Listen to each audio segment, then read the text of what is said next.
আজ আমি ডিম দিয়ে খুবই মজাদার একটি রেসিপি রান্না করব। আর বাসায় যেদিন মাছ মাংস না থাকে এই ডিমই কিন্তু একমাত্র ভরসা।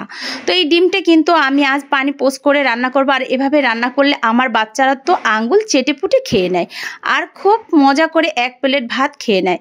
তো বাসায় যেদিন আমি মাছ রান্না করি একদম মাছ তো অপচয় হবে, আর এভাবে যদি ডিমটা রান্না করে দিই তাহলে কিন্তু খুব তৃপ্তি সহকারে ওরা খেয়ে থাকে। তো আসসালামু আলাইকুম, আমি রুমানা নতুন আরও একটি রেসিপি নিয়ে চলে এসেছি। আজ আমি ডিমটাকে পানি পোস্ট করে রান্না করব। তো এখানে কিন্তু প্যানটা বসিয়ে দিয়ে দিয়েছি পানিটা যখন বলক চলে আসছে এরপর আমি একটি একটি করে ডিম এই পানির মধ্যে দিয়ে দিয়েছি, দিয়ে ঢাকনা দিয়ে ঢেকে রেখে দিয়েছি। তো ডিমটা কিন্তু পুরোই সেদ্ধ হয়ে আসছে। এখন আমি প্রত্যেকটা ডিম এভাবে তুলে নিয়েছি। মাশাআল্লাহ অনেক সুন্দরই হয়েছে ডিমগুলো। এরপর আমি রান্নার প্রসেসে চলে এসেছি।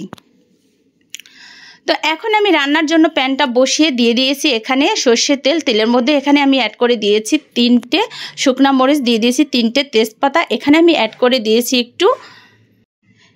দিয়েছি মেথি। আর এই মেথিটা দিলে কিন্তু এই ডিমের দারুণ একটা ফ্লেভার চলে আসে, খেতেও কিন্তু ভীষণ মজা লাগে। এখানে আমি অ্যাড করে দিয়েছি পেঁয়াজ কুচি, পেঁয়াজটাকে একটু ভেজে নিয়েছি, দিয়ে দিয়েছি এখানে আমি পেঁয়াজ বাটা, এখানে আমি দিয়ে দিয়েছি একটু রসুন বাটা, দিয়ে দিয়েছি সামান্য একটু জিরা বাটা। এরপর আমি দিয়ে দিয়েছি একটু পানি। তো পানিটা দিয়ে এখন আমি এখানে অ্যাড করে দিয়েছি 1 চামচের মতো মরিচের গুঁড়ো, দিয়ে দিয়েছি 1 চামচের মতো হলুদের গুঁড়ো। এরপর এখানে আমি অ্যাড করে দিয়েছি সামান্য একটু আদা বাটা, এখানে আমি দিয়ে দিয়েছি আধা চামচের মতো একটু ধনিয়া ফাঁকি, এখানে আমি দিয়ে দিয়েছি স্বাদ মতো লবণ। এরপর আমি মশলাটাকে সুন্দর করে কষিয়ে নেব। তো এখন কিন্তু মশলাটা কষানোর পালা। যত সুন্দর করে মশলাটা কষানো যাবে তত কিন্তু তরকারির স্বাদটা অনেক বেশি হবে। তো এখানে কিন্তু আমি দিয়ে দিয়েছি গোটা কাঁচামরিচ।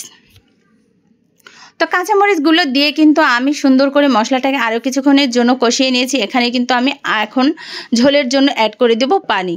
তো এখানে কিন্তু আমি ঝোলের জন্য পানিটা অ্যাড করে দিয়েছি। তো পানিটা দিয়ে এখন আমি যে ডিমগুলো পানি পোস্ট করে রেখেছিলাম এখানে কিন্তু ঝোলটা বলক চলে আসার পর এখানে আমি ডিমগুলো অ্যাড করে দিয়েছি। তো এরপর কিন্তু ডিমগুলো দিয়ে এখন আমি এভাবে আলতো হাতে একটু নেড়ে চেড়ে ঢাকনা দিয়ে কিছুক্ষণের জন্য রান্না করে নিব। অবশ্যই এভাবে ডিমটা একবার হলেও রান্না করে খেয়ে দেখবেন, এটা খেতে কতটা মজা। এরপর কিন্তু এখানে আমি ফালি করে টমেটোগুলো কেটে রেখেছিলাম। তো এইভাবেই কিন্তু আমি ফালি করা টমেটোগুলো উপর দিয়ে দিয়েছি। আর এরকম গরম গরম ভাতের সাথে 1 পিস টমেটো আর 1 পিস ডিম হলে খেতে কিন্তু ভীষণ মজা। তো এখন কিন্তু বলক চলে আসছে। তো আমি কিন্তু আরও কিছুক্ষণের জন্য ঢাকনা দিয়ে ঢেকে ডিমটাকে রান্না করে নিব। তো রান্নাটা কিন্তু প্রায় শেষের দিকে, একদম মাখা মাখা হয়ে আসছে। এখন আমি আলতো হাতে নেড়ে চেড়ে দিয়েছি, টমেটোগুলো কিন্তু পুরো সেদ্ধ হয়ে আসছে। এখানে এখন আমি ভাজা জিরা ফাঁকিটা অ্যাড করে দিয়েছি। তো যখন বাসায় কিছু না থাকে তখন কিন্তু এই ডিমটাই কিন্তু একমাত্র ভরসা।